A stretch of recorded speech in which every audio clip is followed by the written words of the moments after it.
देख रहे हैं जो है केमिस्ट्री में जो है रेडियो एक्टिव पदार्थ हम पहले किसे कहते हैं। रेडियो एक्टिव पदार्थ हम कहते हैं जिस पदार्थ से जो है अल्फा बीटा गामा किरणें जो है स्वतः ही निकलने लगे उसे रेडियो एक्टिव पदार्थ कहते हैं। रेडियो एक्टिव पदार्थ की खोज जो है हेनरी बैकुरल ने किए थे। किसने किए थे? हेनरी बैकुरल ने। इसका मात्रक जो होता है, मात्रक होता है क्यूरी। हेनरी बैकुरल का मात्रक क्या होता है? क्यूरी। और ये जिसमें मापा जाता है, जैसे कि वजन मापने के लिए जो है बटखरा यूज करते हैं, केजी वगैरह, और तरजुई से मापते हैं। इसी प्रकार रेडियो एक्टिव पदार्थ को मापने के लिए जो है जीएम काउंटर का यूज करते हैं और मात्रक है क्यूरी। चलो इसमें से जो है क्या होगा इसमें कि अगर कोई जो है न्यूक्लियस है, न्यूक्लियस में न्यूट्रॉन की संख्या क्या होगी? ज्यादा होगी प्रोटॉन से। कितना? 1.5 गुना से ज्यादा होगी। इसका जो है जब न्यूक्लियस जो है न्यूट्रॉन की संख्या ज्यादा होगी तो भारी हो जाएगा। ऐसे पदार्थ जिसका केंद्रक भारी होगा उसे बोलेंगे रेडियो एक्टिव पदार्थ। ऐसे पदार्थ जिससे कि गामा अल्फा बीटा किरणें निकलेगी उसे बोलेंगे रेडियो एक्टिव पदार्थ। दोस्तों आगे देखते हैं अल्फा किरणें, बीटा किरणें और गामा किरणें। अल्फा किरणें जो है निगेटिव की तरफ अट्रैक्ट होगी, बीटा किरणें जो है पॉजिटिव की तरह अट्रैक्ट होगी, गामा सीधे निकल जाएगी। अल्फा किरणों की खोज जो है बैकुलर ने किए थे। इसकी चाल प्रकाश की चाल के 1/10 भाग के बराबर होती है। इसका भार हाइड्रोजन के द्रव्यमान के 4 गुना होगा। इस जो हीलियम के नाभिक की तरह बिहेव करेगा। इसी प्रकार बीटा जो है निगेटिव चार्ज होता है, पॉजिटिव की तरह अट्रैक्ट होता है। इसकी खोज रदरफोर्ड ने किए थे। इसकी चाल जो है 9/10वें भाग के प्रकाश की चाल के बराबर होगी। हाइड्रोजन के द्रव्यमान के 1/1837 के बराबर होगी। यह इलेक्ट्रॉन की तरह बिहेव करती है। इसी प्रकार गामा किरणों की खोज जो है विलियर्ड ने किए थे। ये उदासीन विद्युत चुंबकीय होती है, प्रकाश के चाल के बराबर होता है। गामा का भेदन क्षमता ज्यादा, ऊर्जा ज्यादा, आवृत्ति ज्यादा। इसका उपयोग बीज भंडारण और एमआरआई मशीन में किया जाता है। इसके बाद समूह विस्थापन का नियम। समूह विस्थापन का नियम 3 साइज ने दिए थे। सोडी, फैजान, रसेल। कितने दिए थे? 3। सोडी, फैजान, रसेल। ये तीनों लोगों ने मिलकर 4 प्रकार के सिद्धांत दिए।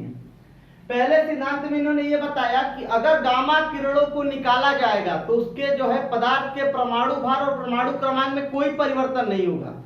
दूसरा सिद्धांत था कि यदि जो है अल्फा कण निकाला जाए पदार्थ से तो परमाणु क्रमांक मतलब नीचे वाले में 2 की कमी होगी और परमाणु भार ऊपर वाले में 4 की कमी होगी।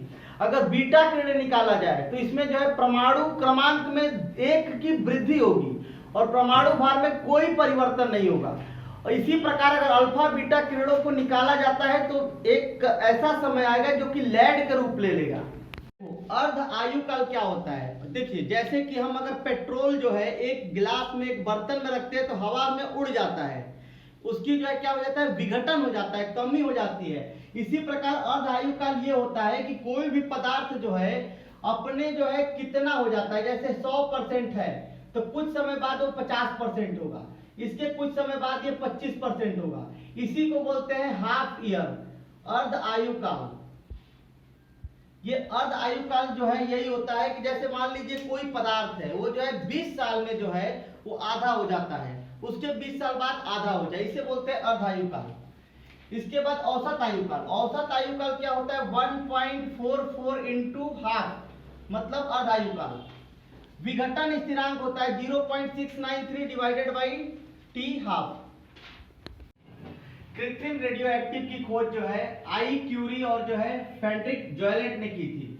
रेडियम तथा पोलेनियम की खोज जो है मैडम क्यूरी और जो है उनके पति प्यारे क्यूरी ने की थी। रेडियो एक्टिव के जो है मापने के लिए जो है मात्रक जो है क्यूरी है, अन्य मात्रक जो है रदरफोर्ड और बैकुलर है, लेकिन फेमस अपना कौन सा है? क्यूरी।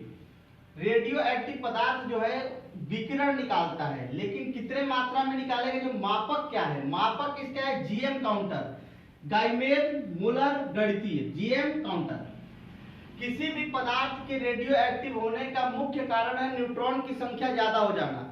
प्रोटॉन की संख्या से जो है न्यूट्रॉन की संख्या 1.5 गुना ज्यादा हो जाएगा तो रेडियो एक्टिव हो जाएगा, केंद्रक भारी हो जाएगा। देखिए अंतिम अवस्था में जो है किस अवस्था में पहुंच जाएगा? सीसा के, लेड के।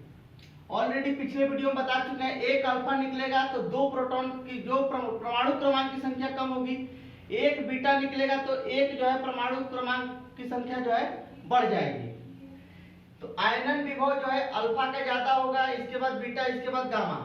फोटोग्राफिक प्लेट पर जो है अल्फा ज्यादा, इसके बाद बीटा, इसके बाद गामा।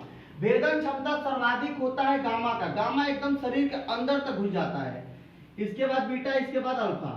गति जो है सबसे कम अल्फा का, इसके बाद बीटा का, इसके बाद गामा का, सबसे तेज जाता है गामा। देखिए आवेश क्या है, आवेश जो है अल्फा का जो है +2 का है, इसीलिए परमाणु क्रमांक में 2 जो है क्या होता है, एक अल्फा निकालने से 2 कम कर दिया जाता है। बीटा में एक बीटा निकालने से जो है एक बढ़ जाता है, इसका -1 का। गामा पे कोई चार्ज नहीं, कोई फर्क नहीं पड़ता।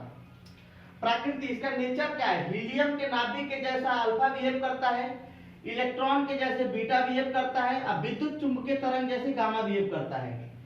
आयनन क्षमता, गैस से जब गुजरता है तो अल्फा जुड़ जाता है, पॉजिटिव है इसलिए जुड़ जाता है। बीटा कम संपर्क में आता है, कम जुड़ता है, और इसका जो आयनन क्षमता सबसे कम होता है। जहां तक वेग की बात है तो सबसे जो है कम प्रकाश के वेग के 1/10 भाग जो है अल्फा का होता है। लगभग प्रकाश के वेग के बराबर जो है बीटा का होता है 9/10, और प्रकाश के वेग के बराबर जो है गामा का वेग होता है। धन्यवाद दोस्तों।